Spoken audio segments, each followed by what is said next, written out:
ये हम पढ़ रहे थे कि कवि क्या करता है। ये जगत जो हमको इस तरीके का नजर आता है, रियलिटी अनरियलिटी, कवि किस स्रोत से चीजें लेके आता है। उसी प्रसंग के अंदर फिर अपना एक जो टाइटल है, रामायण सतकोटि अपारा, इसको किस दृष्टिकोण से समझें कि ये केवल कोई भावना की बात या वैसे नहीं है। ये जगत की विचित्रता ऐसे ही है, ये है इस तरीके का जगत।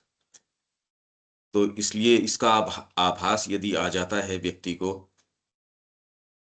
तो वो एक बेटर रियलिटी के अंदर जी सकता है। अभी तो बहुत ही रेस्ट्रिक्टेड रियलिटी, रियलिटी क्या अपीयरेंस है, रियलिटी नहीं है। यही बात जो कल कह रहे थे कि माँ जो है हायर रियलिटी लेके आती है, नहीं तो बाकी तो सब मिथ्यात्व है और अज्ञान है, इस अर्थ के अंदर है। वो आने से ये थोड़ी है कि और दूसरी चीजें जो हैं वो वैसे बदल जाती हैं।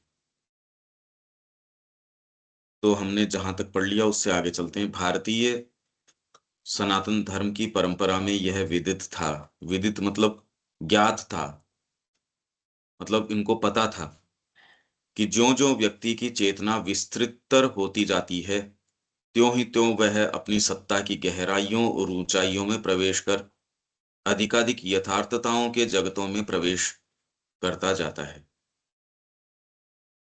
ज्यों ज्यों व्यक्ति की चेतना वाइडर होती जाएगी, वैसे वैसे वो अपनी सत्ता की गहराइयों और ऊंचाइयों में प्रवेश करेगा और अधिकाधिक रियलिटीज के जगतों में प्रवेश करता जाएगा। ये सेंटेंस समझ में आ रहा है? ठीक है देविका जी। हाँ जी।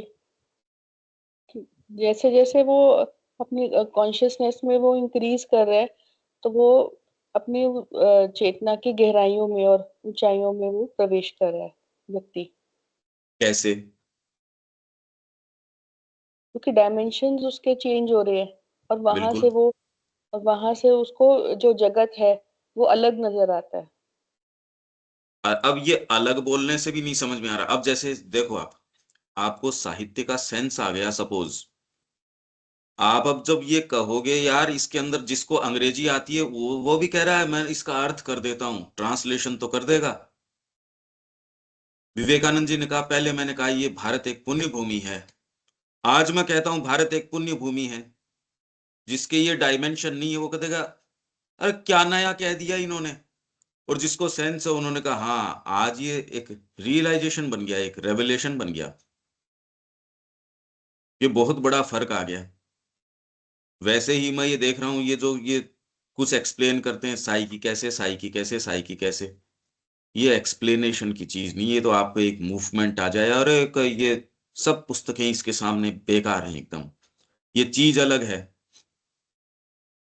तो इसलिए ये कह रहे हैं ज्यों ज्यों चेतना के अंदर व्यक्ति की चेतना विस्तृतर होती जाती है, त्यों ही त्यों वह सत्ता की गहराइयों और ऊंचाइयों में प्रवेश कर सकता है अधिकाधिक यथार्थताओं के जगतों में। तो ये थोड़ी कम रियलिटी है, ये थोड़ी सी और इसमें बढ़ जाएंगी चार डिटेल्स पांच, ऐसा नहीं है। ये चीज ही अलग है, ये बात ही अलग है। ठीक है, यहां तक तो देविका जी ये तो परफेक्ट है एकदम। हाँ जी, बिल्कुल। इसका हम ये भी एग्जाम्पल ले सकते हैं कि जैसे एजुकेशन का बार बार एग्जाम्पल दे रहे हैं, तो बट जो नॉर्मली लोग हैं वो कहेंगे नहीं ये तो गलत है, आपको सर्वाइवल के लिए एजुकेशन चाहिए। अब जो पर्सन चेतना के अंदर गहराइयों में गया है, वो कहेगा कि नहीं, जो एजुकेशन है वो सोल की एवोल्यूशन के लिए है। तो अब यहाँ पे दोनों में बातें तो बिल्कुल ही अलग हो गई, क्योंकि अलग डायमेंशन के अंदर आ गए हैं और वहां से वो अलग पर्सपेक्टिव लेकर आ रहे हैं। मैं कल तो जो ये पढ़ एग्जाम्पल दे रहा था, सकते हैं। कुछ मैं पढ़ रहा था, अब वो ये रहा। हमने पहले भी पढ़ा था, ये आप अपने समय से पढ़ सकते हो, ये valley of the false glimmer. ये श्री अरबिंदो के लेटर्स, अपना जो सिलेक्शन है उसके अंदर एक टाइटल है valley of the false glimmer, और उसी के अंदर ये लंबा लेटर है। और कृष्ण प्रेम ने जो लिखा, फिर इसके ऊपर लिखा, फिर श्री अरबिंदो ने लिखा। और जो अपन भौतिक विज्ञान की बात कर रहे थे, उसका भी इसके अंदर काफी श्री अरबिंदो ने बहुत सुंदर तरीके से ये लिखा है। ये देखो आप, क्योंकि कल हम जो विज्ञान की बात कर रहे थे, मैं एक सेकंड आपको ये दे देता हूं, तो ये विज्ञान वाली बात भी आ जाएगी। और जो ये जगत कैसे देख रहे हो उसका सेंस आएगा एक, कि ये बातें नहीं है, ये कोई सी भी बात नहीं है। आप भी कहोगे अरे ये है नहीं, और जो समझता है वो बिल्कुल समझ जाएगा कि हाँ देविका जी आप ठीक कह रहे हो। इनमें से कोई सी न तो बात है न कुछ हो रही है। ये 28वां वॉल्यूम है अपने सिलेक्शंस के अंदर, और उसमें आप टाइटल देख सकते हो valley of the false glimmer. Anyhow उसके अंदर एक, ये देखो आप, इसका हिंदी भी आपके पास होगा? हिंदी आपकी स्क्रीन पे है, मैं भेज दूंगा आपको। हाँ भेज तो ये दीजिए। अभी छपी नहीं, छपने में आएगी ये। जी जी जी। हिंदी भेज दूंगा मैं आपको। यहाँ पर बाह्य मूर्त रूप में प्रकट प्रकृति की बाह्य प्रकृति के स्तर तथा भागवत यथार्थता के स्तर के बीच जो विभेद किया गया है, यही बात तो हम अभी कर रहे हैं। ये एक के अंदर एक चीज आ रही है, पर ये जब तक आप नहीं समझो, मतलब ये एक्चुअल हम रियलाइजेशन की बात कर रहे हैं। आप इसको केवल विचार न समझिए। आपके अगर ये क्लिक कर जाती है यूं, तो आप अरे ये तो ये है एक्चुअल में, हम इग्नोरेंस में, माया में इसके अंदर हैं। तो ये क्या कह रहे हैं यहाँ पर, बाह्य मूर्त रूप में प्रकट प्रकृति की बाह्य प्रक्रिया के स्तर, प्रकट प्रकृति की बाह्य प्रक्रिया तथा भागवत यथार्थता के स्तर के बीच, भागवत मतलब जो डिवाइन रियलिटी, और ये जो बाहर आपको प्रक्रिया नजर आ रही है, इसके बीच में जो विभेद किया गया है, अत्यंत बारीकी से जो विभेद किया गया है, वह आंतरिक ज्ञान की सर्वोच्च वाणी की श्रेणी का है। कृष्ण प्रेम इसे जो मोड़ प्रदान करते हैं, वह मात्र कोई निपुण व्याख्या नहीं है। अब कृष्ण प्रेम ने क्या कहा, ये हर किसी को समझ में ही नहीं आ रही है। इतनी सूक्ष्म बात है, ये दे दो चाहे किसी को। बहुत ज्यादा बड़ा विकास चाहिए, बहुत बड़ा विकास चाहिए इस चीज के लिए। कुछ का तो ये मानना, वो कर क्या रहा था अल्मोड़ा में बैठा, मतलब उसने किया क्या, वैसे तो निर्माण क्या किया उसने। हमको कुछ सेंस नहीं है, अगर आप देखो तो कुछ भी सेंस नहीं है कि वो, उसको तो वहां के लोकल्स ही नहीं जानते थे। यह तो उन अनेकों सुस्पष्ट सत्यों में से एक को बड़े ही ठोस और सुदृढ़ रूप से व्यक्त करता है, जिसे तुम तब पाते हो जब तुम बाह्य जगत की सीमा को पार करके तथा आंतरिक आध्यात्मिक अनुभव के आधार पर स्थित होकर बाह्य जगत की ओर देखते हो। जब आप भीतर स्टैंड करते हो और फिर जब बाहर देखते हो, तब तुम पाते हो इस बात को। ये क्या कह रहे हैं, अनेकों सुस्पष्ट सत्यों में से एक को बड़े ही ठोस, सुस्पष्ट सत्य हैं उनमें से एक को कृष्ण प्रेम बड़े ही ठोस और सुदृढ़ रूप से व्यक्त कर रहे हैं। और वो सत्य तुम तब पाते हो जब तुम बाह्य जगत की सीमा को पार कर जाते हो, आंतरिक आध्यात्मिक अनुभव की भूमिका के ऊपर खड़े हो जाते हो, वहां से अब जगत को देखते हो। ये है ये बात। अब ये तो कोई फिजिकली तो हो नहीं सकता है, इस फिजिकली थोड़ी करोगे आप इस चीज को देविका जी। ये तो चीज अलग है, अब ये चेतना कह दो चाहे, अब वो, ये तो बात अलग है एकदम। क्यों, ठीक बात है ना। हाँ जी। तो आगे चलते हैं इसके अंदर, देखिए जितना ही, क्योंकि मैं ये कह रहा हूं भौतिक विज्ञान की जो हम बात कर रहे थे, ये नहीं कि तब क्या था और अब क्या था, अब इसके ऊपर पर्सपेक्टिव है ये।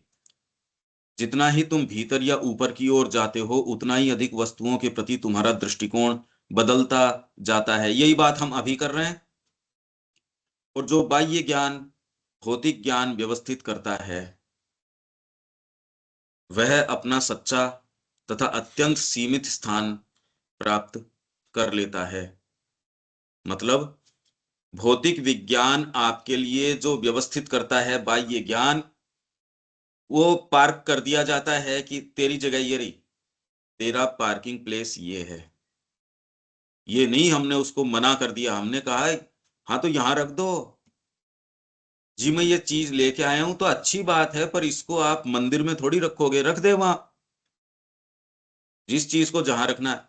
तो भौतिक विज्ञान जो बाह्य ज्ञान आपके लिए लेके आता है, वह अपना सच्चा तथा अत्यंत सीमित, सच्चा स्थान भी भीतर से देखोगे तो मिलेगा भौतिक विज्ञान को। और उसकी जितनी भी, जिसका जो स्थान है उसको वहां रख दो, बस इतनी बात है। उसको इतना बढ़ा चढ़ा के करने की क्या जरूरत है? सुई को सुई की जगह रख दो, आटे के डब्बे को आटे की जगह रख दो। भौतिक विज्ञान अधिकांश मानसिक तथा बाह्य ज्ञान की तरह केवल प्रक्रिया का ही सत्य तुम्हें बताता है। मैं यहां यह भी जोड़ दूं कि वह तुम्हें प्रक्रिया का भी संपूर्ण सत्य नहीं प्रदान कर सकता। आप जब जब तक वो चीज नहीं जानो कि यहां एक नोस्टिक कम्युनिटी के लिए सेंटर बना रहे हैं, आप क्या तो प्रक्रिया जानो क्यों बना रहे, कुछ भी नहीं जानते आप। जब आप डेटा कलेक्ट करते हो, इवन ट्रैफिक का डेटा कलेक्ट करते हो, तो आपके दिमाग में कुछ होता है कि मेरे को इससे ये एनालिसिस करना है, उस तरीके का डेटा। नहीं तो डेटा तो और पता नहीं क्या क्या होता है। इसमें इस एज ग्रुप के कितने गए, ये व्हीकल्स कौन से गए, सोमवार को कितने गए, डिपेंड करता है। तो आपको कौन कौन से कॉलम में कितनी चाहिए, तो आपके पहले कुछ ना कुछ होता है दिमाग में। तो डेटा तो हर स्तर का है, कर लो, करो क्या उस डेटा का। तो विज्ञान आपको संपूर्ण प्रक्रिया का भी सत्य नहीं दे सकता, इसके अलावा तो दे ही नहीं सकता। पर इवन प्रोसेस का भी संपूर्ण सत्य नहीं प्रदान कर सकता। ये कल भी यही बात थी, आज भी यही बात है, क्योंकि बात अप्रोच की है। क्योंकि तुम कुछ चिंतनीय वस्तुओं को पकड़ते हो, कुछ पर सर्व प्रधान प्रधान अचिंतनीय वस्तुओं को चूक जाते हो, क्योंकि वो आपकी परख नली में नहीं आती। क्योंकि देविका जी की जो चीज पकड़ में आती है, जो चीज टेंजिबल है, वो तो देविका जी हैं। अरे यार, ये वाली चीज अगर जो टेंजिबल है, ये शरीर तो यहीं रह जाएगा। तो अगर आप उसको देविका जी बता रहे हो, तो वो तो एकदम बाह्यतम रूप है, सबसे बाहरी रूप है। तुम्हें वस्तुओं के कैसे या उसकी प्रक्रिया का कदाचित ही पता लगता है। ये बात यदि विज्ञान की आप फंडामेंटली समझ जाओ, तो आप कह रहे ये तो इसके चक्कर में, इसमें है ही नहीं, इस दायरे में ही नहीं है ये बात। आप रोज रोज क्या विवेचन करोगे, जबकि अब आप एक्चुअल विवेचन कर पाओगे। फिर अब विज्ञान को उसके स्थान पे पार्क कर सकते हो आप। तुम केवल उन स्थितियों को जानते हो जिनमें वे वस्तुएं प्रकृति के अंदर घटित होती हैं। आखिरकार विज्ञान की समस्त विजयों और चमत्कारों के बावजूद औचित्य सिद्ध करने वाला तत्व, मूल कारण, संपूर्ण का यथार्थ तात्पर्य अंधकार में ही रह जाता है। आपके विज्ञान के समस्त विजय और चमत्कार, इनका औचित्य सिद्ध करने वाला मतलब मूल कारण जो है, वो तो डार्क में रह गया, उसका तो पता चला ही नहीं। ये अगर आप क्यों की बात करो, उनके पास क्यों नहीं है ना, एक प्रश्न से आगे क्यों, ऐसा क्यों है, ये सॉलिड है या जो भी आप कह रहे हो, क्यों है ये। और यहां तक कि उससे भी अधिक गुह्य रह जाता है जितना कि पहले कभी था। मतलब एक्सप्लेन करने से और ज्यादा गुह्य हो जाता है। पहले आप एक्सप्लेन नहीं कर रहे थे, जैसे ही एक्सप्लेन करते हो गुत्थी और खुल जाती है, और ज्यादा गूढ़ बना देता है इसको। क्योंकि आप एक स्तर से कहते हो कि इतना तो मैं ट्रेस कर चुका, इससे आगे अब तो और भयंकर समस्या हो गई। उसने क्रम विकास की जो योजना बनाई है, केवल इस समृद्ध और विशाल और बहुरंगी स्थूल जगत के विकास की ही नहीं, अपितु जीवन और चेतना और मन तथा उनकी, ये चेतना शब्द इतना सामान्य नहीं है, तथा उनकी क्रिया की एक ऐसे विद्युत कण, इलेक्ट्रॉन के एक जड़ समुदाय के विकास की योजना बनाई है विज्ञान ने, जो एक जैसे होते हैं। और जोरदार बात क्या, आप देखो ये क्या कह रहे हैं, ये कह रहे हैं एक जैसे होते हुए केवल व्यवस्था तथा संख्या में ही भिन्न हैं। यह एक अयुक्ति संगत जादू है।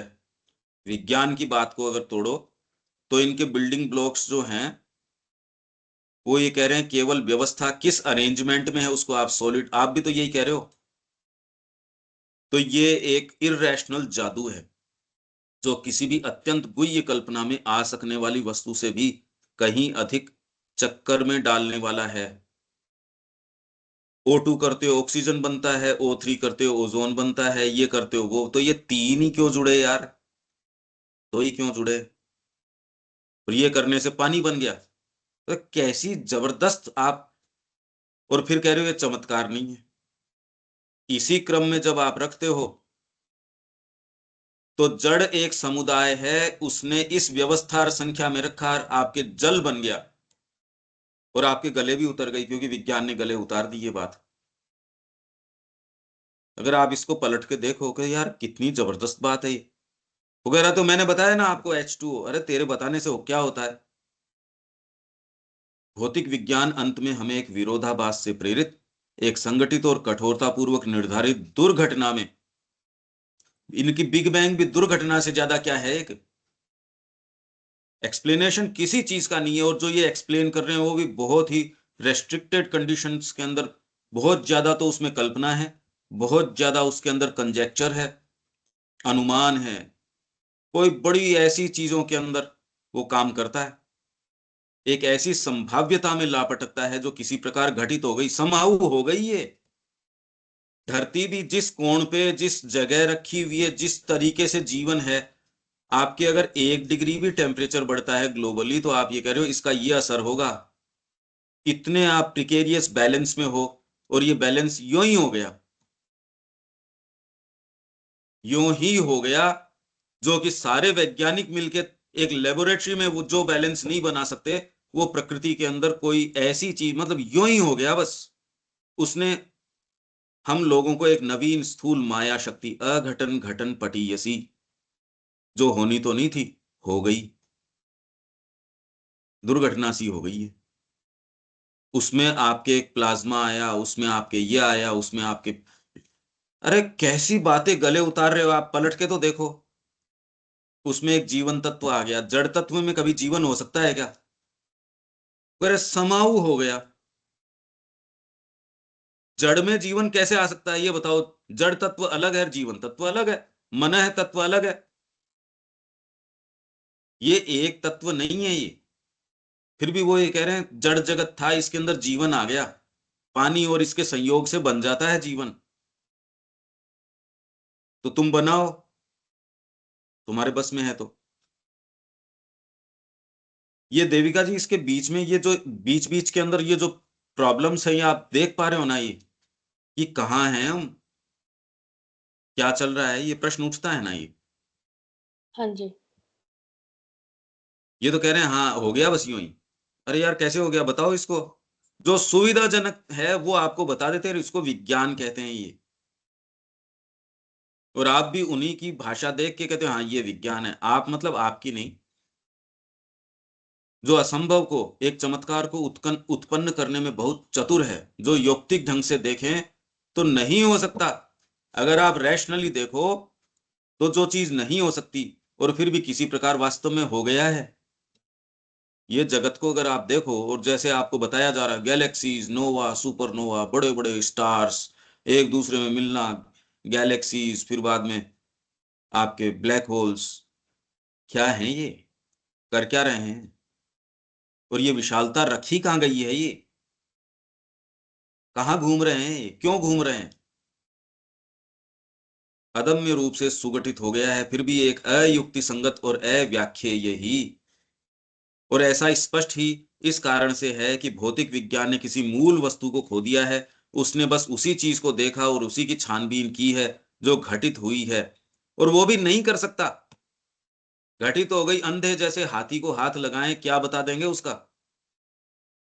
आप जड़ तत्व के पास जाते हो, आप जैसे किसी की नब्ज, एक आदमी तो वैद्य है, वो नब्ज पकड़ के आपकी सारी चीज जान जाता है, और अब ये आपके सारे टेस्ट करवा लो पर वो, उसको कुछ सेंस नहीं, कुछ भी सेंस नहीं। ये कह रहा आपको कुछ करने की जरूरत नहीं, शाम का खाना बंद कर दो, या खाने के अंदर ये ले तो उसमें थोड़ी 2 लौंग डाल लिया करो, या ये कर लिया करो, पानी ऐसे पी लिया करो।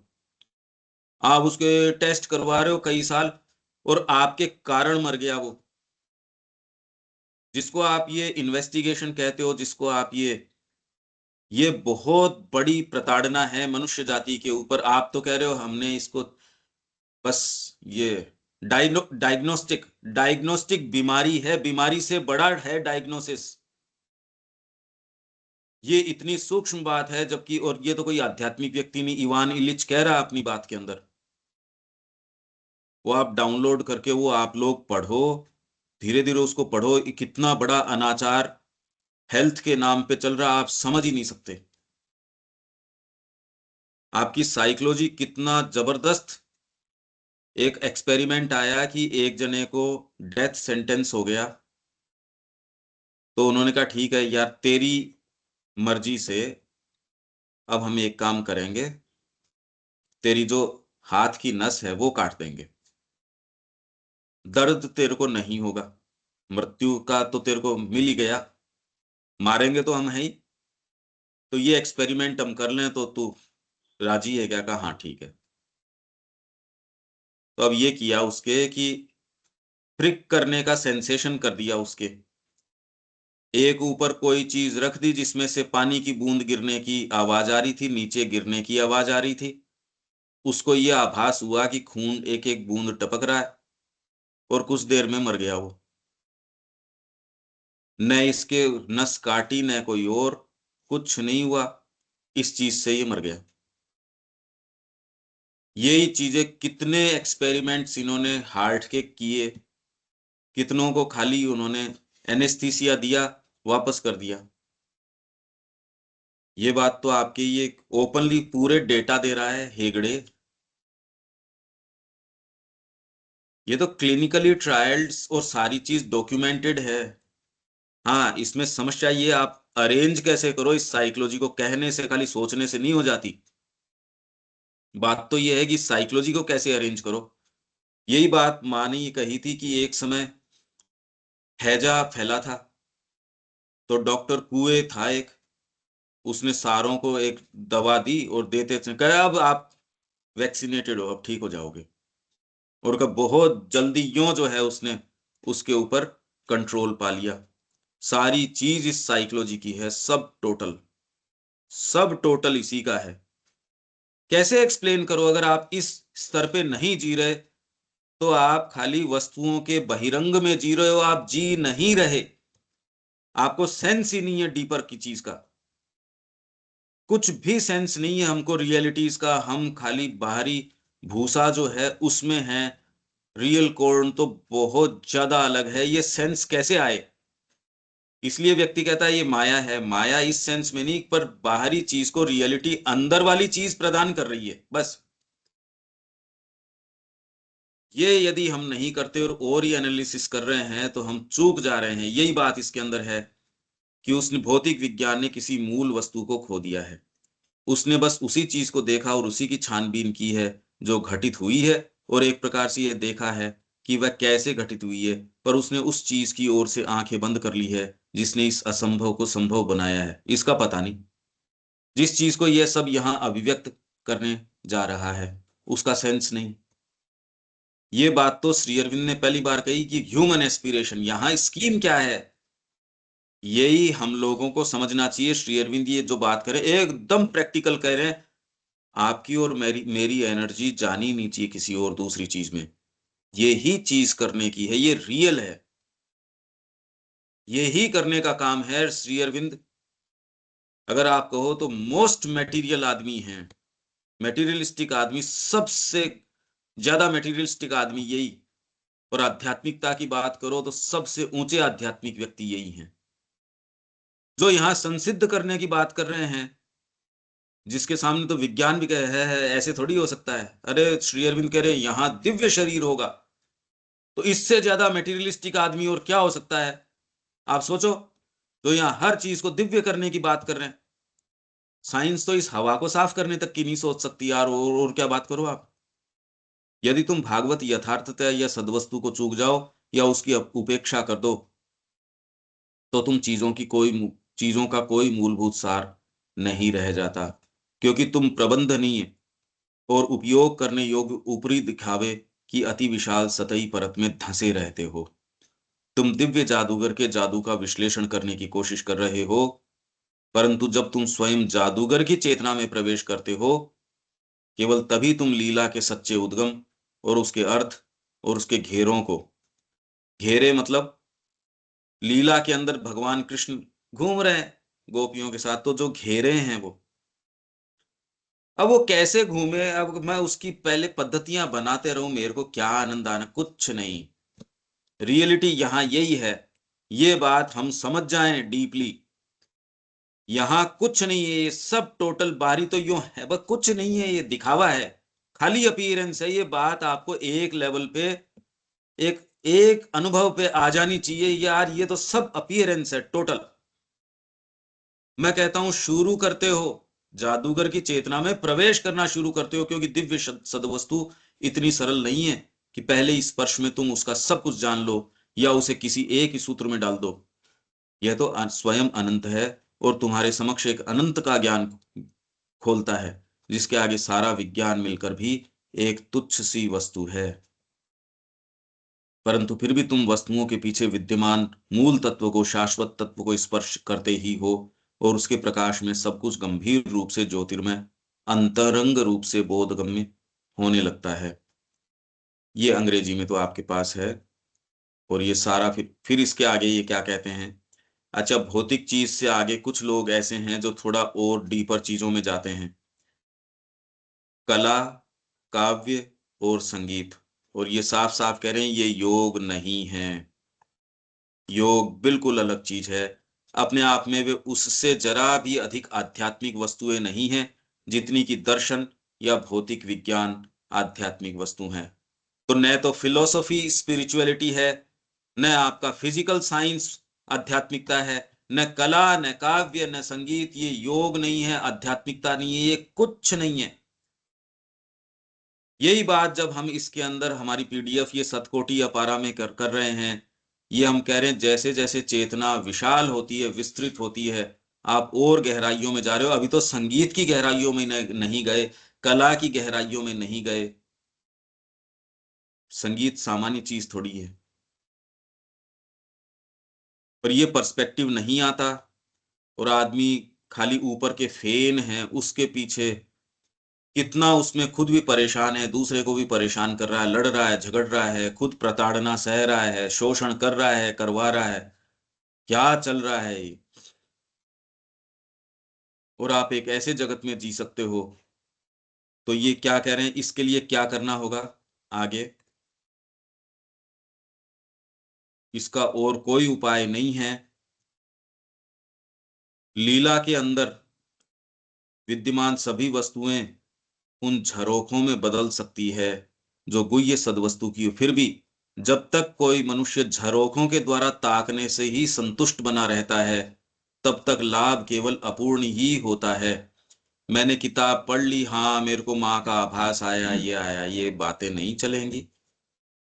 करते रहो, चाहे जीवन आपका है, पर ये बात अपने आप को कहो, आपका है ये जीवन। एक दिन मनुष्य को अवश्य ही तीर्थ यात्री की लाठी अपने हाथ में उठानी होगी और वहां की यात्रा आरंभ करनी होगी, जहां दिव्य सदवस्तु, डिवाइन रियलिटी सदा सर्वदा मूर्तिमान और उपस्थित रहती है। धूमिल प्रतिबिंबों में ही बने रहना तो आध्यात्मिक रूप में और भी कम संतोषप्रद होगा। जिस दिव्य ज्योति को वे रूप देने की चेष्टा करते हैं, उसके लिए खोज उनके ऊपर हावी हो जाती है। तो इसलिए न संगीत न काव्य, ये आपकी तैयारी तो करते हैं, पर अल्टीमेटली जब तक तीर्थ यात्री की लाठी नहीं उठाते, तब तक ये एकमात्र एट द मोस्ट झरोखों के रूप में काम करते हैं। तो आपको ये झरोखे यदि कोई प्रदान करें, जैसे हमारी चर्चा है, एक अच्छा झरोखा कुछ लोगों के लिए बन गया है ये, पर ये झरोखे तक मत रुको। तीर्थ यात्री की लाठी उठाओ और वहां की यात्रा करो, जहां डिवाइन रियलिटी सदा सर्वदा मैनिफेस्ट है, उपस्थित है। धूमिल प्रतिबिंब में क्या बने रहना। और ये जो बात कर रहे हैं ये रियलिटी है। आप सोचे अरे आज आज रहने दो, आप पता नहीं कैसे आंखें बंद करते हो, आप सबके अपने अपने तरीके हैं, पर ये रियलिटी है। ये आप इसको आज फेस कर लो, चाहे कल कर लो, चाहे कभी भी कर लो, ये रियलिटी तो रियलिटी बनी हुई है। क्यों देविका जी, ठीक बात है ये? अब ये एक पूरा प्रसंग समझ में आ रहा है, हाँ विज्ञान जी, क्या है और है। आप समझ रहे हो ना ये बात? हाँ जी, ये बहुत ज्यादा डीप और फंडामेंटल शब्द हैं। अभी भी जब तक समझने का मतलब तो ये है, आपके गए पिछले प्रतिबिंब गए, आप करे बात बताओ, जब आपको ये पता चल गया कि आपको कहीं से उड़ती खबर भी आ गई, आपके बच्चे के साथ अनहोनी घटित हो रही है, तो आप बैठे हो शांति से, अगर मैं आइसक्रीम का स्वाद ले रहा हूं, मतलब मेरे कान में गई ही नहीं ये बात। तो अगर धूमिल प्रतिबिंबों में मैं अभी भी रमण कर रहा हूं और मेरे प्रश्न चेंज नहीं हुए, अभी नहीं आई वो बात, ये है ये कि धूमिल प्रतिबिंब लगेंगे, फिर बाद में उसकी रियलिटी ये नहीं कि आप काम नहीं करोगे, आप खूब मेहनत नहीं करोगे, आपकी इंटेंसिटी नहीं होगी, पर ये बात चेंज हो गई। अब ये व्यक्ति चेंज हो गया, यही है, ये रियलिटी है इस जगत की। अदरवाइज तो बाकी तो एक धुआं सा है, जो थोड़ी सी श्वास जोर से ले लोगे तो अगरबत्ती का धुआं उड़ जाएगा। अनिल जी, यहां तक समझ में आ रही है कि जो हम बात कर रहे थे कि जब तक उच्चतर चेतना में नहीं जाते, जो जो विस्तृततर चेतना है, उच्चतर चेतना है, कैसे समझाओ अब इस बात को? आप सारों को समझा दो, चाहे जो ये कृष्ण प्रेम कह रहे हैं, कितनी फंडामेंटल बात है ये, और जो हम ये इसी आधार पे लिख रहे हैं, ये सामान्य चीजें नहीं लिख रहे यहाँ पे। अब बिल्कुल। देख रहे हो ना कितनी फंडामेंटल बात है, क्यों कवि, वास्तव में जो कवि है वो क्रिएटर है।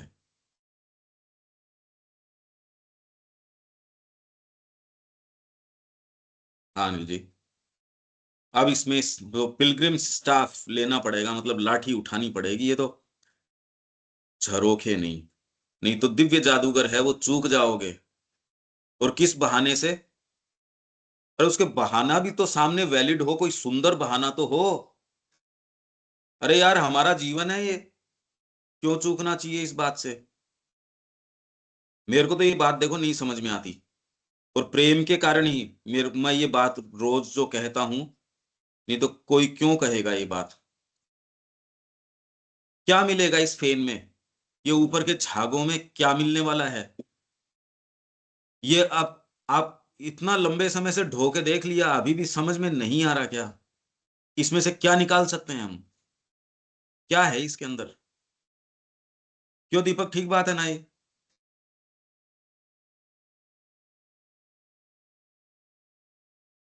बात तो ठीक ही बात तो ठीक ही है। और ये तब से बनी हुई है, आज भी वैसी की वैसी ही बनी हुई है। जो बात है वो तो है ही, ये रियलिटी आज फेस कर लो चाहे कल, मतलब ये तो है, ये बात तो फंडामेंटल है। और इसमें एक चीज शायद मतलब कि जैसे संगीत और कला डेफिनेटली तो वो ज्यादा सफल है और ज्यादा वो एक अच्छा इंस्ट्रूमेंट है, लेकिन कोई भी ऐसी चीज नहीं है जिसके थ्रू वहां तक नहीं जाया जा सके। जो कुछ भी दृश्यमान है, जो कोई भी आप उसको क्रूड वर्ड में प्रोफेशन बोलो या काम बोलो या जाने का रास्ता बोलो, और इसीलिए फिर इसी बात में वो बात एसिमिलेट होती है कि हर एक व्यक्ति का परमात्मा के साथ उसका यूनिक रिलेशन है। हम्म। तो ये चीजें इस तरह से हाँ, वो पर हो अपने जाती है। आप के अंदर कोई भी चीज जो है, वो यही तो कह हाँ, रहे हैं, जितना कि दर्शन, जो है स्पिरिचुअलिटी नहीं है, यही कह रहे हैं अपने आप में। इसीलिए फॉर्मुलेट कैसे करो, जो माँ चाहेगी वो है। माँ बर्तन मंजवा रही है तो स्पिरिचुअलिटी है, संगीत करवा रही है तो स्पिरिचुअलिटी, जो करवाए सो स्पिरिचुअलिटी है। अपने आप में कोई चीज स्पिरिचुअलिटी नहीं है। It is the divine presence that gives value to life. यही प्रेजेंस जो है वो सोर्स है सारी चीज का। फिर हर चीज ट्रिवियल से ट्रिवियल जो है वो दिव्य बन जाती है, और अगर ये चीज नहीं हो तो सारी चीज निस्तेज बन जाती है। सावित्री में कह रहे ना, उसका टच जब आता है, वो सारी चीज को जो फिर बाद में उद्दीप्त कर देता है। बात तो यही तो है। तो रियलिटी वो हो गई है, बाकी तो स्कूलिंग है ही। घोर पाशविक को अगर थोड़ा वो संगीत वंगीत सिखाओ तो कम से कम वो पशुता तो थोड़ी जाए। पर अगर अल्टीमेट एनालिसिस आप करते हो तो आप ये कहते पता नहीं अब, क्योंकि इसी में श्री अरविंदो अगर इसी पेजेस के आगे पढ़ते हो ना, तो श्री अरविंद कह रहे अरे तुम अगर ऊपर से इसी चिट्ठी के आगे लिख रहे हैं श्री अरविंदो कि जब तुम काफी ऊपर उठ जाते हो तो अब आपके लिए एक बरगद का पेड़ भी उतना ही रह जाता है, एक कॉमन वेजिटेशन है वो भी। जब हायर जाते हो तो कहते हैं छोड़ना, इन बातों से नहीं होगा। इसलिए श्री अरविंद ने कहा अधिमानस से भी नहीं होगा, ये तो काम तो सुप्रामेंटल से होगा। ये सारी बातें कम से कम बौद्धिक रूप से तो अप्रिशिएट करने की स्थिति में आ जाएं हम, इतनी बात है। और बाकी तो जब तक आप लाठी नहीं उठाते और उस मार्ग पे नहीं चलते, वो मार्ग तब तक इंतजार करता रहेगा। किस कारण? अरे ये झाग कोई रियलिटी थोड़ी है, कोई फाइंड है, हमको ये निर्णय करना पड़ेगा। ये साइकोलॉजिकल है, ये तो साइकोलॉजिकल है। ये थोड़ी कि बाहरी कर्म यूं चेंज हो जाएगा, कर्म पर उसकी जो चेतना है या करने का तरीका वो सब टोटल चेंज हो जाएगा। यूं थोड़ी ये व्यक्ति वेजिटेट करेगा या कहीं कोई चला जाएगा पलायन, ये बातें नहीं है। ये तो शिफ्ट साइकोलॉजिकल है। और साइकोलॉजी ऐसी चीज है जो व्यक्ति के अंतरंग है, वो कोई ना कोई चीज बचाए रखता है। वो कोई ना कोई चीज वो ही है वो। अब वो कब हो जाए ये है, हमारे साथ भी सबके साथ ये है। ये होता है तो फिर बाद में कोई फंडामेंटल शिफ्ट आता है, नहीं तो ठीक है स्कूलिंग अगर कहो तो एट दी मोस्ट स्कूलिंग है, काम उससे हुआ नहीं।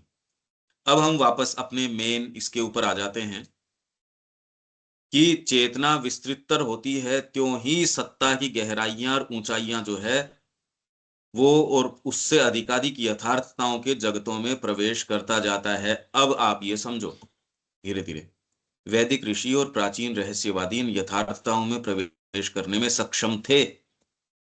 फिर मैं कह रहा हूं इसका मूल आपके क्या है? विदाउट तपस्या देर इज नो वेदा। आपसे अगर नहीं रहा जाता छोटी छोटी खाने पीने की चीजों से, तो उनका अभाव कर दो, उनका अभाव कर दो, कॉमन सेंस है ये।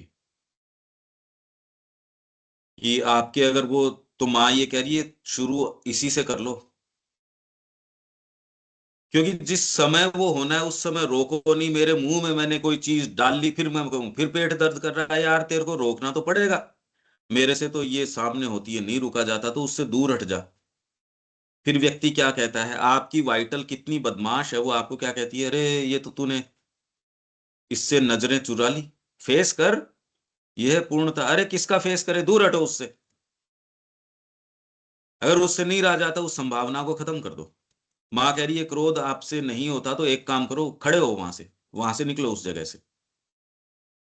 आपको आभास आ जाता है कुछ में लड़ाई करने की प्रवृत्ति होती है, राइट और रॉन्ग की बात नहीं होती, उनको वहां से हट जाना चाहिए। आप ये पाओगे ये बात है मुश्किल, आप तो कहने मैं मेरा पॉइंट समझाऊंगा इसको सामने वाले को, स्त्री पुरुष के बीच में ये चलती रहेगी, मैं तो इसको समझाऊंगा राइट क्या है रॉन्ग क्या है। ऐसा करके वास्तव में जो वो कहने की बात है उसको फोर्सफुली कह भी नहीं पाते, कुछ नहीं हो पाता। खाली वाइटल आपका भोग लगाती है, वाइटल आपको खाती है। ये होता है। तो इसलिए विदाउट तपस्या देर इज नो वेदा। तपस्या करनी पड़ेगी। कर लो, ये कोई किसी के लिए भी है, ये कोई एक्स वाई जेड, कोई ये नहीं कि इससे एग्जेम्प्टेड है या इसके लिए ज्यादा है कम है। आपको इसको फेस करना पड़ेगा अगर आप वास्तव में मूलभूत चीज में जाना चाहते हो, नहीं तो फेन है, टोटल बकवास है। आप न कोई चीज सिद्ध कर सकते, एक परम प्रज्ञा है, वो आपकी मूर्खताओं को कोई तवज्जो नहीं देती। आप तो अपने आप को बड़ी ममता रखते हो, अच्छे तरीके से डेकोरेट करके आप अपने निर्ममता से काटते भी हो, तो भी पीछे कोई चीज है जो आपको कहती है मैं तो कॉन्शियस हूं, देख मैं तो अपने बारे में इतना अच्छा विचार नहीं रखता, या जो भी है। ये सब बेकार बातें हैं। इससे आया क्या, माँ के क्या हाथ लगा इस बात से? बात तो ये है कि मेरी जो क्षमता है, शक्ति है, मेरी गुण है, दोष हैं, वो सारे माँ के काम में आए, डिसाइसिवली मैं उनके काम में लगूं। मेरी शक्ति उनकी है, मेरा सोच विचार, मेरी क्षमता अक्षमता जो है सो डिसाइसिवली काम पकड़ो। पेनफुल है तो पेनफुल है, गुजरो उसके थ्रू। लिखने की बारी आती है तो फोकस करने में जी चुराता है आदमी, वो क्षण तो बिताने ही पड़ेंगे आपको। लच्छेदार बातों में क्या मतलब है? उससे गुजरना पड़ेगा। आज की शिक्षा ने ये बात खत्म कर दी। वो तो खाली प्रिय अप्रिय की बात कर रहा है, उचित अनुचित की बात नहीं कर रहा। ये उचित है, मेरे को ये करना है। अब तो क्या है, खेल खेल में गणित सीखो, खेल खेल में ये सीखो, खेल खेल में ये सीखो। माँ ने कहा शिक्षा इससे विपरीत है। शिक्षा ये सिखाती है जो उचित है उसको सही तरीके से, चाहे आपको वो मनोरंजक लगता है या नहीं लगता, जो उचित है उसको इंटरेस्ट लेके करना एक चीज है। इंटरेस्टिंग चीज कौन सी है वो देख कर उसको करना एक चीज है। ये शिक्षा में यदि, इसलिए हम सारे के सारे अशिक्षित हैं, इसलिए वजन लगता है आपको ये लिखने पढ़ने में। इसमें बात लिखने पढ़ने की नहीं, बात ये है कि जो भी काम एंड कंपोज्ड एक्टिविटी है ये करनी है, ये करनी है बस। माँ ने कह दिया मेरी क्षमता है, क्षमता की, मेरे बिल्कुल आंख बंद करके बस ये करना है, ये करने लग गए। ये अगर आप में हो तो आप मार्ग तय करते हो, ये नहीं कर रहे तो वो वहीं रहेगा जहां आपको चोट मारनी थी। जिस कील के है मारनी है, आप चाहे कहीं भी घूम आओ, आप उस पे चोट मारोगे तो ये अंदर जाएगी नहीं, पड़ी रहेगी। 50 साल तक चोट न मारो, वो कील वहीं की वहीं रहेगी। तो आप जिससे नजरें बचा रहे हो, जिस साधना से बचा रहे हो, वो तो वहीं की वहीं है। करोगे तो ही होगी, नहीं करोगे नहीं होगी। इसमें कोई ये थोड़ी है। उससे गुजरना पड़ेगा इस तपस्या के काल से। ये प्रिय अप्रिय, मनोरंजक अमनोरंजक इन बातों में नहीं आती। ये करणीय कार्य है। कर्तव्यम कर्म, गीता बार बार बार बार, स्वभाव नियत कर्म। पहले दिन से ये सब आपको बातें, और ये जो इंडियन कल्चर है आप देखोगे, इसके अलावा और कोई प्रैक्टिकल तरीका ही नहीं है। ये सैद्धांतिक दार्शनिक ऐसी बातें नहीं है, प्रैक्टिकल बातें हैं ये। गीता जो कह रही है प्रैक्टिकल बात कर रही है, एकदम थ्रू एंड थ्रू प्रैक्टिकल है। तो ये कह रहे हैं यथार्थताओं में रहस्यवादी जो है प्रवेश करने में सक्षम थे। पर मैं कह रहा हूं आप भी सक्षम हो सकते हो। वैदिक ऋषि थे या नहीं थे, पर उसके लिए आपको स्ट्रिक्टली कस देना पड़ेगा। उनके लिए वे जगत ही सर्वाधिक महत्वपूर्ण थे, क्योंकि इन जगतों में दिव्य सत्य कम मिश्रित और अधिक, और अपनी अधिक स्वतंत्र अभिव्यक्ति पाता है। जब आप ऊपर जाते हो, बाहरी ढांचा जो है आपके मन में विचार आया उसकी अभिव्यक्ति है। आप कोई भवन की कल्पना कीजिए जो बिना विचार के कंस्ट्रक्ट हो गया हो। देविका जी, ऐसा कोई भवन हो सकता है क्या जो बिना विचार के कंस्ट्रक्ट हो गया? नहीं। अच्छा, आपके विचार के अंदर तो अनंत वैरायटी हो सकती है, भवन तो एक ही तरीके से बन सकता है। मतलब जो भी एग्जिस्ट कर रहा है वो तो एक है, ठीक है बात है ये। हाँ जी। पर जब आप उसके रियलिटी के अंदर गए, रियलिटी तो है आपकी मानसिकता जिसने इसको बनाया, उसमें वैरायटी अनंत है। ठीक है ये बात। हाँ जी। जो रियल जगत है उसके अंदर उसकी एक पॉसिबिलिटी, दो पॉसिबिलिटी आप मुश्किल से यहां धरती पे ला पाते हो। उस जगत के अंदर अनंत रियलिटीज रहती है, उनके समीकरण में आप यूं चेंज कर सकते हो। आप विचार करके अपनी खिड़की तुरंत चेंज कर लोगे, उसके अंदर रहने वाले लोग चेंज कर लोगे, सारी चीज ये चेंज विचारों में तो करने में यूं कर सकते हो आप। भौतिक निर्माण करोगे तो कोई एक चीज आएगी आपकी कल्पना की।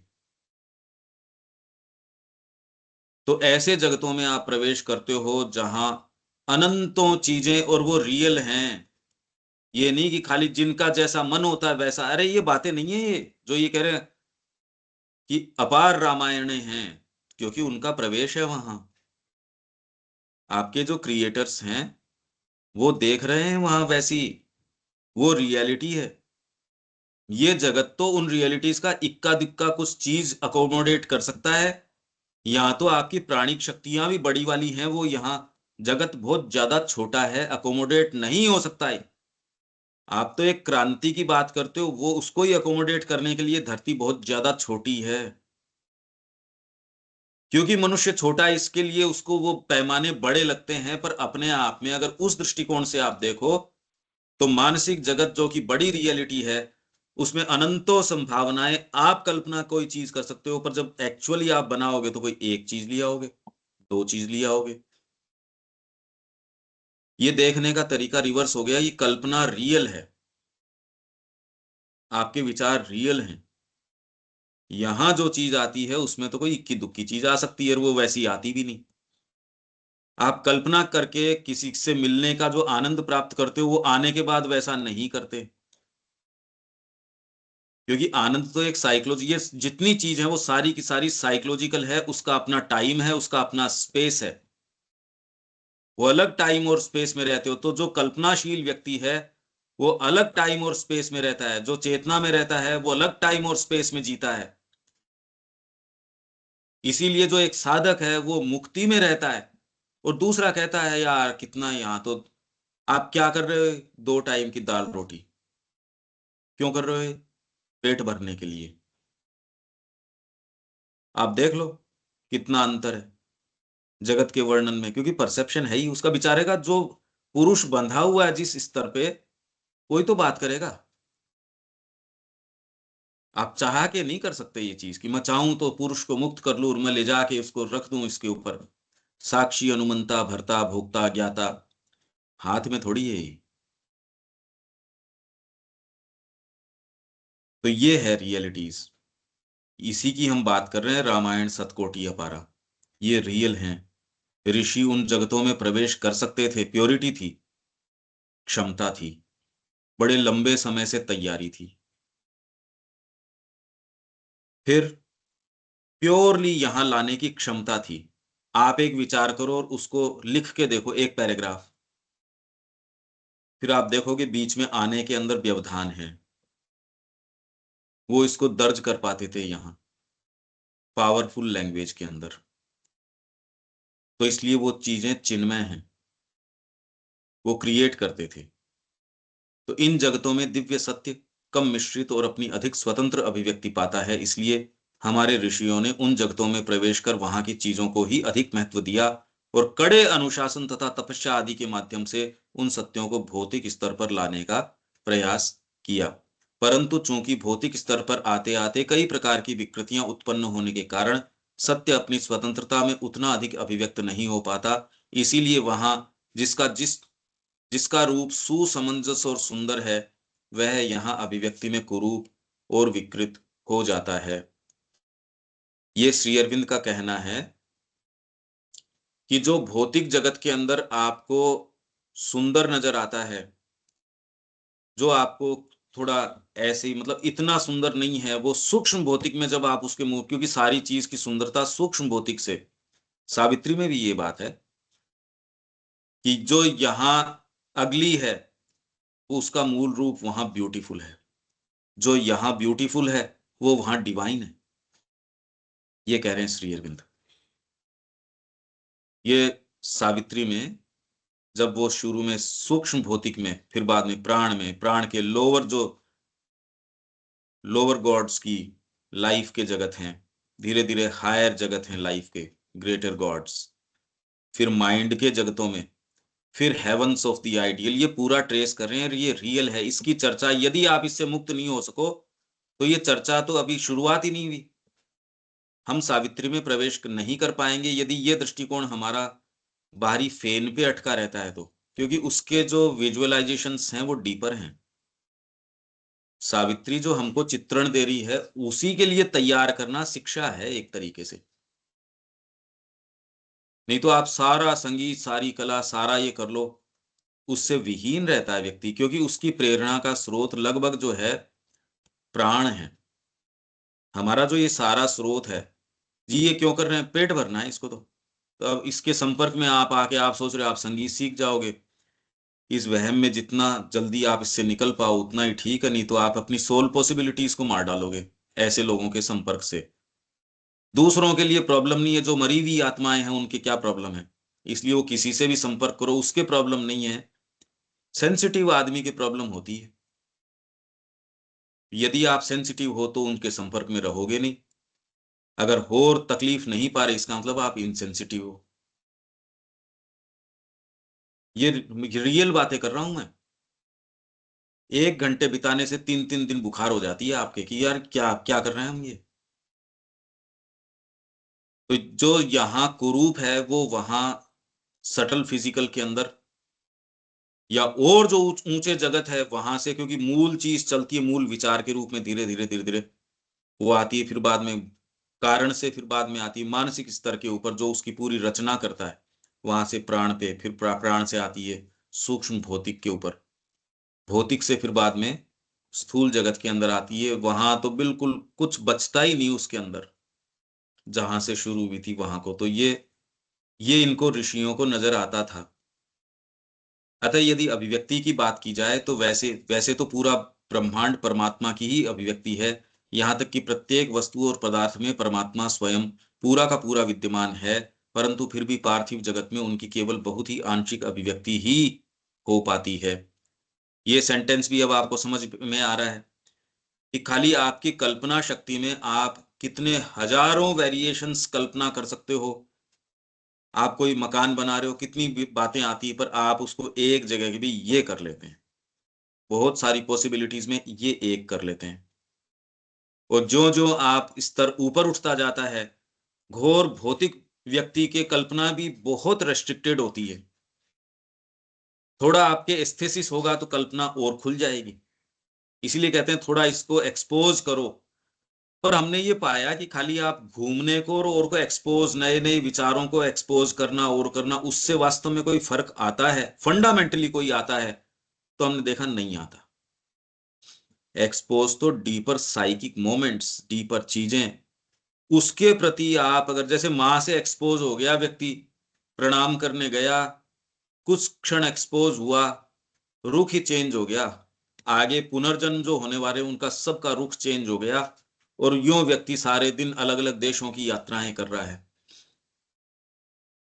मैं मूल तत्व की, यूं तो बहुत फर्क पड़ जाएगा। खाली आप अपनी चीज की, मेरी खाने की चीज तो यही है, घर में जीने का तरीका यही है। जिनका दायरा बहुत ज्यादा रेस्ट्रिक्टेड होता है उसको कहते यार थोड़ा घूमने चलते हैं, चल पांडिचेरी का भी सिस्टम मैं दिखा के लेके आता हूं, देख कितने लोगों को करे जीने का ये भी तरीका है। कि वो इतने ज्यादा रेस्ट्रिक्टेड है, उनको सेंस ही नहीं है कि वो बिल्कुल एक छोटे दायरे के अंदर हैं, अगर इसको तोड़ा भी जाए। क्योंकि अब तो Pondicherry in it self cosmopolitan है, पर थोड़ा सा सेंसिटिव आदमी जब उनके जीवन को नजदीक से देखेगा, करे ये क्या अड्डा बन गया, ये किस चीज का अड्डा बना, डिवोर्स चीज का अड्डा बन गया, ये क्या हुआ, या ये क्या बात बनी। तो जब आप सेंसिटिव होते जाते हो, आप चीजों के मूल में देख लेते हो और यूं देख लेते हो, तो इसलिए ये जो खाली एक्सपोज होना और होना, ये ऐसी बातें नहीं है ये। हाँ ठीक है, जो बिल्कुल जिसके पास कुछ भी नहीं है उससे बेटर हो जाता है, पर अगर मूल बातें करो उसमें कुछ नहीं होता, कुछ भी नहीं होता इससे। आप खूब बड़े संगीतकार हो तो इससे कह रहे हैं ना, संगीत कला साहित्य ये योग नहीं है। उसमें जो निधियां खुल के आती है वो ही वास्तव में क्रिएट करेंगे। ये तो जो है सो है।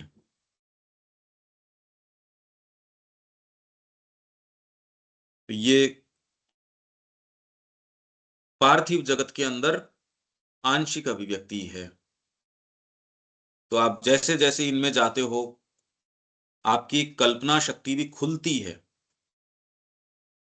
नहीं तो आप पढ़ते रहो चाहे सावित्री, अगर आप साधना नहीं करते तो उसके विजुअलाइजेशंस भी समझ में नहीं आएंगे। साधक अगर नहीं है, इसीलिए तो वो कहा कि इनिशिएट को ही वेद समझ में आता था, प्रोफेन को नहीं समझ में आता था। प्रोफेन का मतलब ये नहीं जो आपके पांडित्य वाला व्यक्ति है, शास्त्रीय शास्त्रार्थ कर रहा है, वेद को आधार बनाता था। पर ये कह रहे हैं पिछले 2000 वर्षों से कोई भी भारतीय समझा नहीं। पश्चिम वालों ने तो इसको पद्धतिबद्ध कर दिया, अपने जो उनके प्रेजुडिसेस थे वो। तो ये श्री अरबिंदो क्या कह रहे हैं, वेद को समझा ही नहीं कोई। क्यों? इसी कारण नहीं समझा। यो तो आप उसकी संस्कृत की बाल की खाल तो निकाल सकते हो, अन्वय कर लोगे और उसकी रूट्स जान लोगे, ये इस धातु से आया, पर धातुओं से बना क्या, मेरे को तो ये बताओ। साइकिक के वर्णन से बना क्या यदि मेरे को एक क्षण उसका आया नहीं, वो प्यास अगर मिटी नहीं। सेब के वर्णन से सेब का स्वाद थोड़ी आ जाएगा। यहां आके अटक जाते हैं हम। तपस्या का स्वाद तो तपस्या से होगा। सद्गुण तो सद्गुण का ही स्वाद दे सकते हैं, मतलब उसका स्वाद तो उसी से आएगा। स्वार्थपरता के अंदर ये स्वाद आ नहीं सकता। थोड़ी मैं स्वार्थपरता रखूं, थोड़ा मैं ये रखूं, थोड़ा मैं ये भी रखूं, ये नहीं चलती ये बातें। यहां आके आप रुक जाओगे, ये एक बैरियर है। इसलिए फंडामेंटल काम क्यों नहीं हो पा रहा, इसलिए नहीं हो पा रहा। अब तो प्लेनली समझ में आ रहा है देविका जी, हम ये जो बातें कर रहे हैं, कि आपकी कल्पना शक्ति भी एक स्तर पे जाके रुक जाती है, रिस्ट्रिक्ट हो जाती है। क्योंकि जगत की जो चीजें हैं वही दिखेंगी, वही तो दिखेंगी, और क्या दिखेंगी। हाँ जी, बेसिक चीज है कि संगीत, हाँ जी, बेसिक चीज है कि असेंशन है और फिर मैनिफेस्टेशन है, बट असेंशन के लिए तपस्या की जरूरत है। भाई आप संगीत भी आप कर रहे हो, ये कह रहे हैं ना कि वो आपको एक क्षेत्र तक ले जाएगा, पर उससे आगे के संगीत में आप विजुलाइज करते हो, संगीत में अभिव्यक्त करते हो। पर अभिव्यक्त करने के लिए आपको किसी सोर्स पे जाना पड़ता है। टेक्निक एक चीज होती है, सोर्स एक चीज है।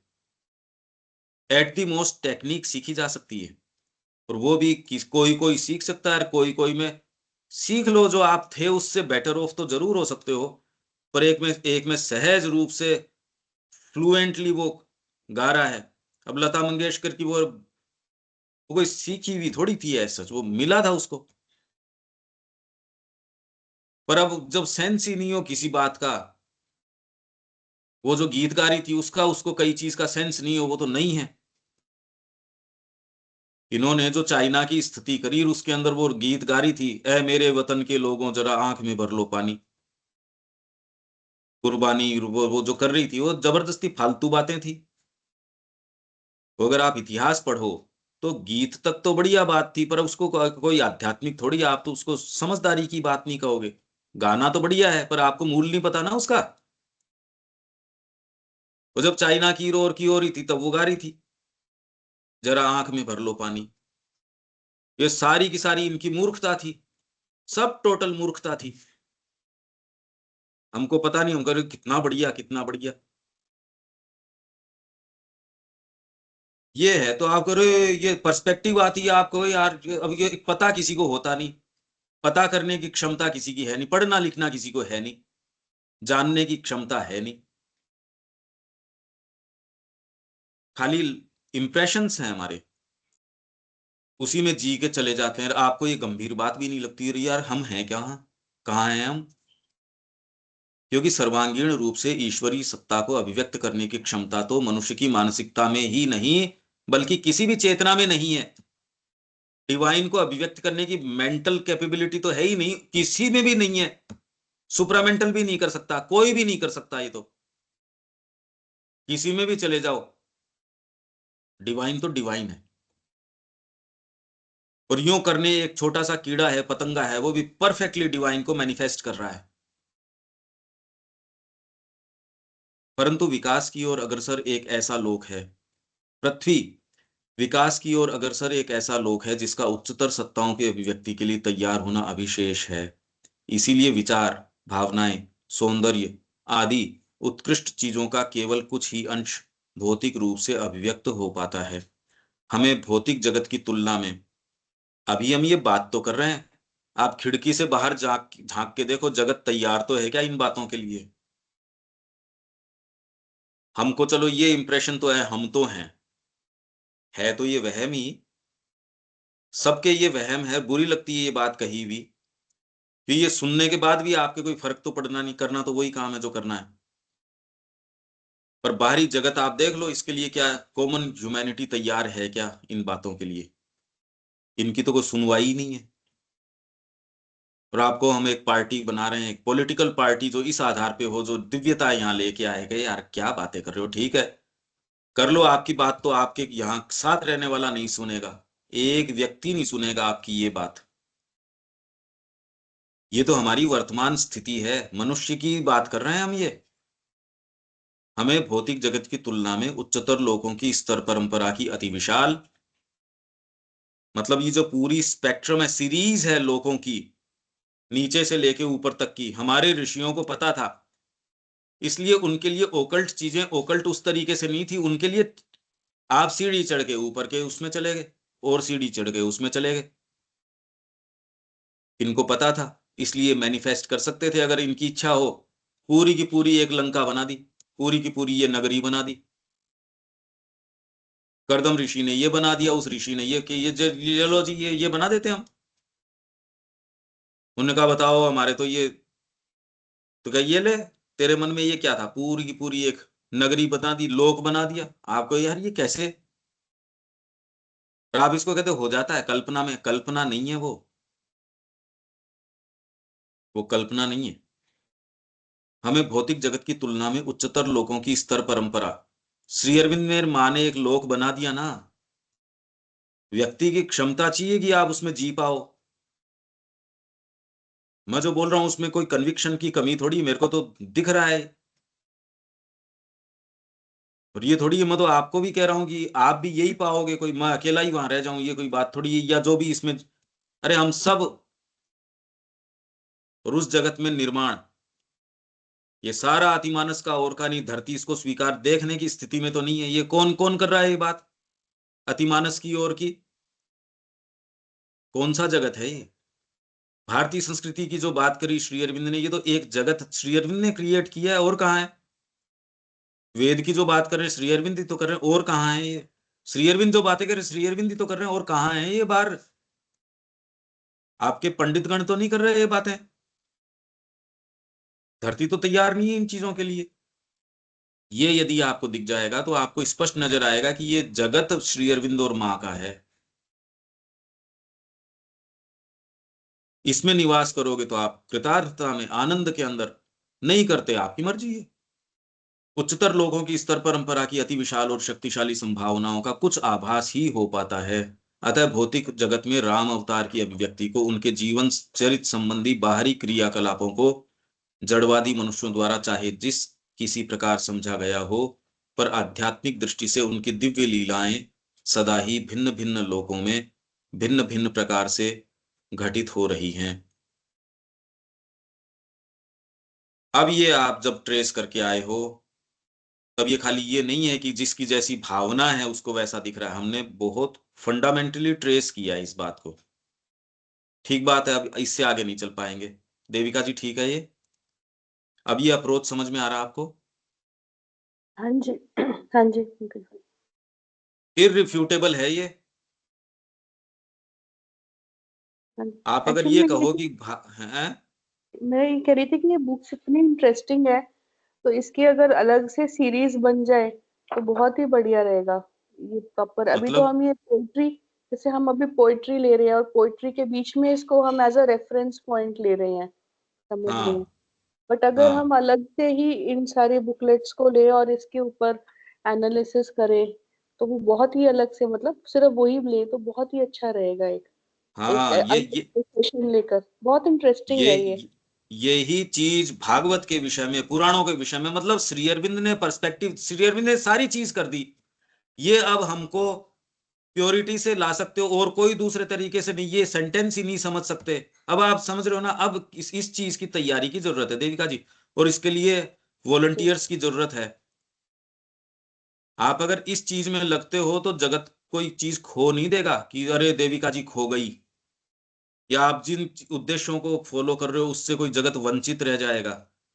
ये काम करने से ही होगा, खाली कहने से थोड़ी होगा। अरे कोई तो है जिसको अपना गलाना पड़ेगा सारी चीज को। हाँ जी। खाली कहने से थोड़ी होएगी ये चीज। तो कितना फंडामेंटली आपको, आप ये सोचिए कि खाली मैंने लिखने के लिए लिख दिया, अगर ये फंडामेंटल्स नहीं होते तो मैं कैसे एक्सप्लेन कर देता ये काम इसी तरीके से किए जाने की अब तैयारी जो मैं करवा रहा हूं, अब आपको समझ में आ रही है? बिल्कुल परफेक्टली समझ में आ रही है। हाँ भाई, यही करने का है। अब कोई आपके कंफ्यूजन्स या आपके रिजर्वेशंस या डाउट्स या कोई अब नहीं है ना? नहीं, बिल्कुल नहीं। और अब ये है कि करने का काम ये है। अब आपके अंदर नई शक्ति आ जाएगी, नई ऊर्जा आ जाएगी, तामसिकता कम रहेगी। हाँ जी। अनिल जी कोई बात है इसमें?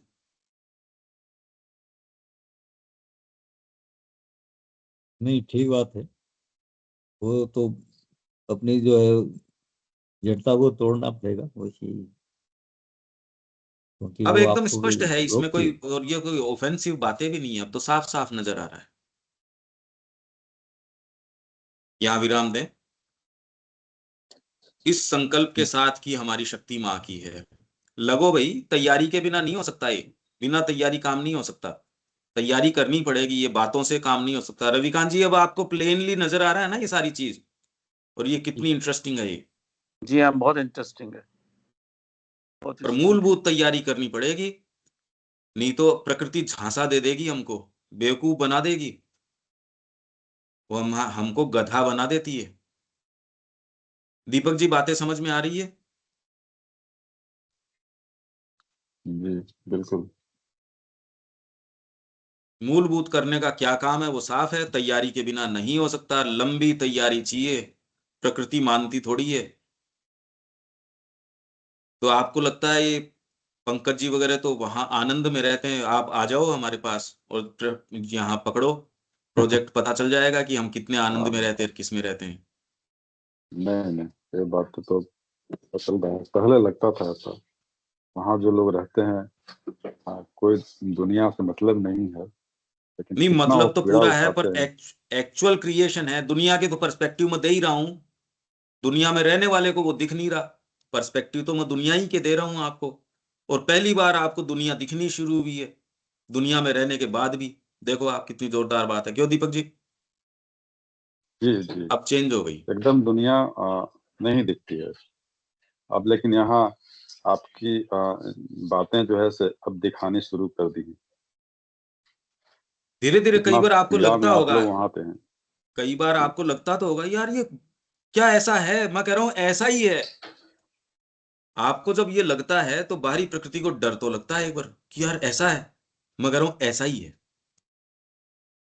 जो आप कल्पना करते हो और कई बार जो आभास आता है ना दूसरे जगत का, एक्चुअल में वैसा ही है, और इसका कोई अंत नहीं है, बिल्कुल वैसा ही।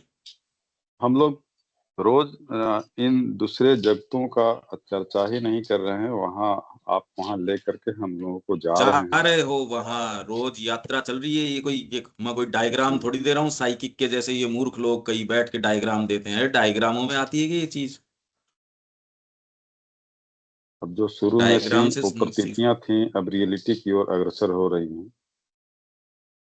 उनको न संगीत का सेंस, न काव्य का सेंस, कला का सेंस, वो तो जड़ मूर्ख लोग हैं। एनी हाउ, आप नजदीक होगे तो मैं आपको दूसरा जगत दिखा दूंगा, अगर होगे तो। अभी भी यात्रा कर रहे हैं, जितनी कर पाए उतनी तो।